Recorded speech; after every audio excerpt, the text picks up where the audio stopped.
Salut, c'est Evan. Dans cette vidéo, on va parler effet de la testostérone. Je ne parle pas pour les non-binaires, ni pour les personnes intersexuées, ni pour les femmes trans. Je ne suis ni non-binaire, ni intersexuée, ni femme trans. Je n'ai pas de légitimité à parler à leur place de leurs traitements hormonaux. Je suis un homme trans, je ne parle que de ce que je connais, de ce pourquoi je suis légitime. Alors, on va parler effet des hormones et si on a le temps, d'ici la fin de la vidéo, je vous dirai à peu près les traitements qui existent à base de testo et par qui passer pour avoir la première ordonnance. Alors déjà, premièrement, les effets. Alors, pilosité. Au niveau du cheveu, moi personnellement, ce que j'ai trouvé, c'est que j'ai pas plus de cheveux, mais ils sont plus épais, plus forts. Ça, c'est personnel, hein. Après, ce qu'on a pour beaucoup, c'est le recul de la ligne du cheveu. Moi, j'ai vachement perdu. En tout cas, vous verrez, hein, qu'on fait ma photo de profil où on voit mes cheveux qui descendent facilement jusque là. Et ils sont courts de la même longueur. Voilà, c'est cette longueur-là, hein. C'est exactement cette longueur de cheveux que j'ai sur la photo de profil, donc du 19 mm. Donc voilà, et j'étais à quelques semaines, enfin je dois être à un mois et demi sous testostérone, donc ça n'avait pas eu le temps de faire effet. Voilà, donc j'ai vachement perdu, hein. Alors le recul de la ligne, on l'a plus ou moins en fonction des personnes, mais on a tous un recul de la ligne du cheveu. Les sourcils, j'ai pas noté de changement, j'ai pas su si chez l'autre ça avait fonctionné. Pilosité faciale, donc oui, hein, ça se développe à plus ou moins grande vitesse, à plus ou moins grande densité en fonction de chacun. Mais voilà, donc les pattes, le collier qui vient se mettre jusque là, la petite moustache, le petit bouc. Voilà, moi pour donner une base, je me suis rasé mercredi, en sachant que je suis à 4 mois et quelques sous T. Vous voyez, on voit bien la moustache là qui ressort. On voit même là que ça commence à descendre. Voilà. Au niveau pilosité corporelle, donc ça, le torse, hein, tout la face avant du tronc qui développe la pilosité éventuellement déjà présente. Tout le monde n'a pas de pilosité, tout le monde n'a pas forcément de duvet ou quoi que ce soit. Enfin, le torse en général, donc le tronc, la face du tronc, ça dépend vraiment de chacun. Dans le dos, c'est pareil. Moi, je voulais pas de poils dans le dos, j'ai des poils dans le dos, malheureusement. J'en ai même sur les épaules, hein. Donc voilà, je vous montrerai pas parce que j'ai pas envie d'enlever le t-shirt. Donc voilà. Au niveau des bras, j'avais rien du tout là, à ce niveau-là, même pas de duvet sous les avant-bras. Et aujourd'hui, voilà, je sais pas si on voit bien. Sur les cuisses, c'est pareil, j'avais ni duvet ni poils. Peut-être 3-4 poils qui se baladaient à un moment, mais encore, je suis même pas sûr. Il n'y avait rien, c'était un berbe et j'ai des poils. Donc, j'ai pas beaucoup, mais j'en ai quand même quelques-uns. Au niveau des jambes, c'est pareil, je peux pas dire que j'ai beaucoup. Ils sont peut-être un poil plus épais qu'avant, donc je sais pas. Je suis pas hyper pileux. Ça fait en même temps que 4 ans que je suis sous testostérone. Est-ce que ça va venir avec le temps? Est-ce que ça va se développer avec le temps? Je ne sais pas. Mais voilà, ça peut prendre du temps. Alors la pilosité se développe. Voilà, la peau, la texture. Alors moi, personnellement, j'ai trouvé que ma peau était plus granuleuse, plus épaisse qu'avant et plus sensible au type de savon que j'utilise. Clairement, en termes de savon, le pain de savon, le savon, quoi, hein, pas le gel douche. Gel douche, j'ai aucun problème. Mais voilà, en termes de pain de savon, je ne supporte plus le savon de Marseille, le vrai savon de Marseille qu'on achète en bio. Chez Biocop, Brin d'Avoine, le vrai savon de Marseille, pas le simili acheté en grande surface. Parce que alors là, j'ai déjà testé celui-là, c'est pareil, c'est mort, je peux pas. Au niveau de ma peau, c'est plein de boutons. Je ne tolère bien que le savon d'Alep. Là, je suis en train d'essayer du savon au lait d'ânesse. J'ai la peau qui est hyper grasse au niveau du visage. Par contre, ça graisse énormément la peau. Que je n'ai pas ce souci-là. J'essaie d'utiliser sur 2 endroits différents pour voir vraiment s'il y a une modification ou pas. Soit dit en passant, la peau qui graisse facilement quand on est en début d'hormonothérapie, c'est pas anodin. C'est le genre de choses qui arrivent, il faut juste pas s'inquiéter. Il peut y avoir de l'acné, dans ces cas-là, jusque-là, moi en tout cas, j'ai pu traiter l'acné avec du savon d'Alep, tout simple. Le savon d'Alep qu'on achète en Biocop, c'est du bio, ça coûte un peu cher, mais ça fait longtemps, ça dure longtemps, et en pointe de 200 grammes à peu près, je le paye un poil plus de 6 euros, mais même en l'utilisant tous les jours, voire 2 fois par jour, le pain de savon, avant qu'il disparaisse, avant qu'il n'y en ait plus, il se passe plein de mois. Et c'était le seul, en tout cas, moi, qui a pu traiter mon acné correctement. J'ai vu la différence au niveau visage et au niveau du dos, parce que j'ai eu de l'acné jusque dans le dos. Et clairement, dans le dos, j'ai utilisé du produit acheté en pharmacie, donc du truc qui coûte bien cher, mais qui n'a servi à rien. Voilà, qui n'a pas servi. Par contre, le savon d'Alep a très bien fonctionné, donc c'est vraiment 2 poids 2 mesures. Pour moi, ça a fonctionné comme ça. J'ai fait le test de cette manière-là. Je ne cherche pas à prouver quoi que ce soit, c'est juste que pour moi, ça a fonctionné comme ça. Je vous conseille le savon d'Alep, même parce que j'ai entendu que ça fonctionnait bien chez d'autres personnes aussi. Tentez le coup. Si vous avez de l'acné, dès le départ, dès le début de l'acné, ne pas hésiter avec le savon d'Alep. Il vaut mieux mettre 6 euros des poussières là-dedans que dans un paquet de cigarettes. Clairement, c'est carrément mieux pour la santé. Je ne juge pas les gens qui fument, je suis un ancien fumeur, mais voilà. De là, la peau, donc, plus ou moins grasse, ça dépend des gens après aussi. La voix qui baisse. Alors moi, j'ai pas une voix tellement grave, j'ai pas une voix de ténor ou de baryton ou quoi que ce soit. Pour certains qui connaissent un peu les chanteurs des années 80, j'ai plutôt la hauteur de voix de Daniel Balavoine. J'ai un peu cette hauteur-là, je suis un peu dans ces eaux-là. Daniel Balavoine qui n'avait pas une voix super basse, il n'a pas une voix caverneuse. Mais de toute façon, dans ma famille, côté de ma mère, côté de mon père, on n'a pas de voix tellement grave. En fait, les mecs n'ont pas la voix super grave déjà dès le départ. Et je pense que là, c'est héréditaire. Je ne m'avance pas à dire qu'elle va encore baisser, ma voix. Ça fait 4 ans et quelques que je suis sous thé. Je pense qu'il n'y a plus rien à faire. Du coup, la voix va baisser.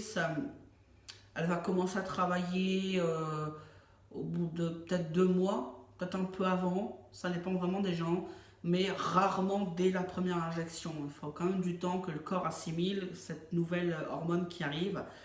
Et en général, il faut compter 6 mois, 1 an pour une bonne mue où il y a vraiment une descente, en fait, une descente d'octave. 6 mois, 1 an, après, ça dépend des personnes. Ça peut être fait en plus ou en un petit peu moins de temps, mais voilà, vraiment le temps de stabiliser, maximum 1 an. Ça peut être un poil plus, comme je dis, mais c'est. Voilà. En gros, 1 an. Musculairement parlant, on a plus de muscles aussi. Ça commence là, les muscles du visage qui se développent, notamment au niveau des mâchoires, au niveau des épaules, tous les muscles qu'on a dans le corps se développent naturellement avec la thé. Bien sûr, ce ne sera pas forcément quelque chose d'extravagant avec juste l'hormone. Si vous faites un peu de muscu, ça va aider à se développer, bien sûr. Donc voilà. Au niveau des génitaux externes, alors on peut avoir un diclite qui pousse. Le diclite, en fait, c'est le clitoris qui se développe et qui pousse à faire un mini kiki, d'où le diclite.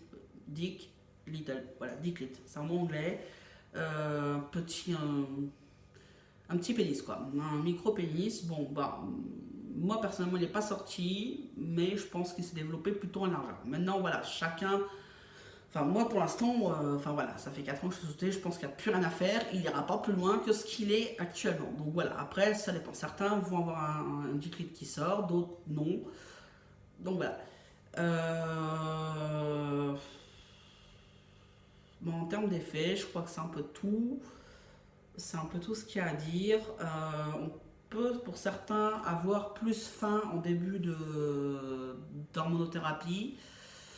Je n'ai pas ce souvenir-là, donc je sais pas. Je peux pas vous dire pour moi en tout cas. Je n'ai pas souvenir de l'avoir testé, donc je sais pas.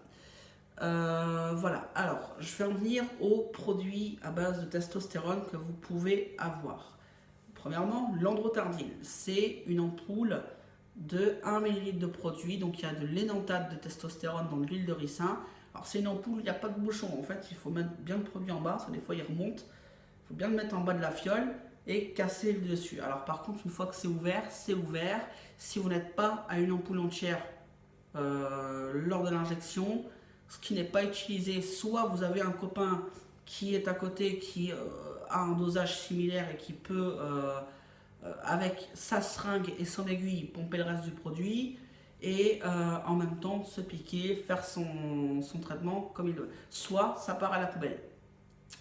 Donc de là, c'est le seul produit qui est pris soit à 65% par la Sécu, auquel cas vous n'aurez que 35% à payer, c'est 9,97 l'ampoule, 9,97 € ou 100%, donc CMU ou LD31, où vous n'aurez rien à payer. C'est le seul produit qui est vraiment aussi bien pris en charge, mais c'est aussi le produit le moins cher.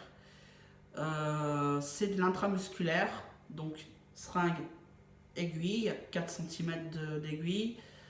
Vous pouvez acheter ça en District Club médical ou Leclerc médical. Aussi, Leclerc fait aussi des magasins médicaux.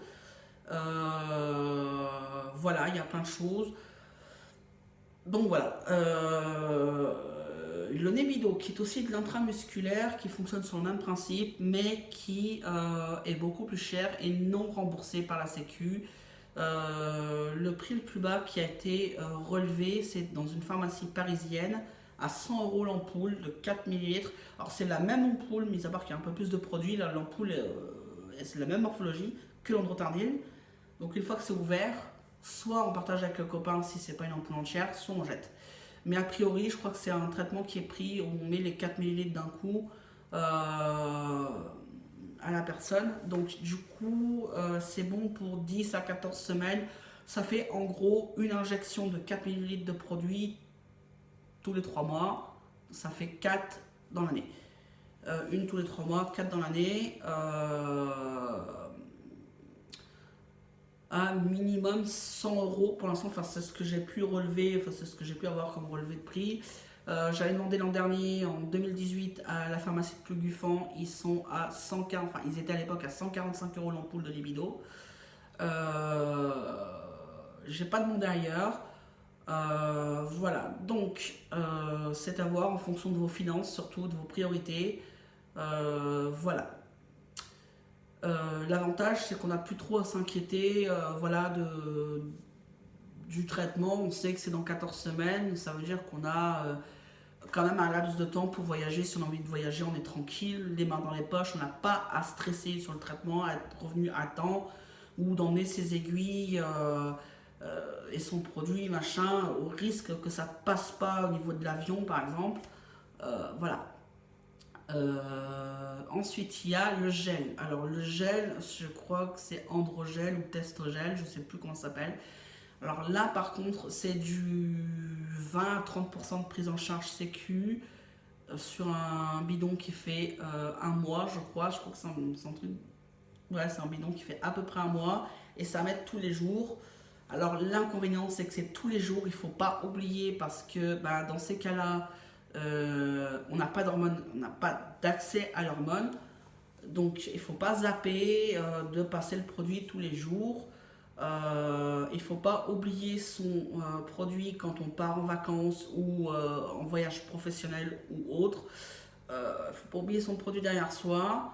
Même si c'est juste pour une nuit, il faut prendre son produit. Ça fait partie du bagage. Donc voilà. Et c'est 20 à 30% de prise en charge seulement par la Sécu. Donc est-ce que ça vaut le coup? Le coût du bidon, je ne l'ai pas. Donc je ne sais pas, vous chercherez. Et il y a le Pentestone, donc c'est du cachet. Alors là par contre c'est tout mauvais parce que d'une, l'estomac et le foie ils prennent plein la gueule, excusez-moi le terme, mais en plus le reste de testostérone qui arrive dans le sang est minime par rapport à l'apport. Vous allez prendre peut-être, je sais pas moi, 4 cachets de pentestone, ça va vous faire peut-être, j'extrapole, 4 mg de testostérone, vous allez avaler ça. Oui, mais l'estomac, il va falloir qu'il traite. Le foie, il va falloir qu'il traite. Oui, mais c'est eux qui prennent le plus dans la gueule. Et autant de testostérone à traiter, c'est juste énorme. C'est un coup à flinguer ses viscères, tout simplement. Et sur les 4 mg que vous aurez ingérés, au final, il restera peut-être 0, quelque chose dans le sang.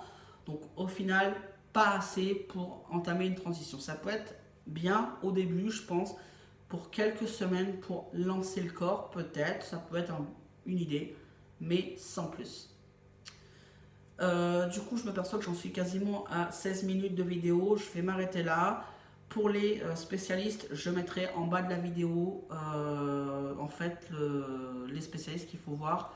Et éventuellement, si vous avez besoin pour le bilan, n'hésitez pas à me demander. Je vous dirai ce qui m'a été donné. N'oubliez pas de demander à votre médecin de vous faire l'ordonnance par contre. Allez, ciao!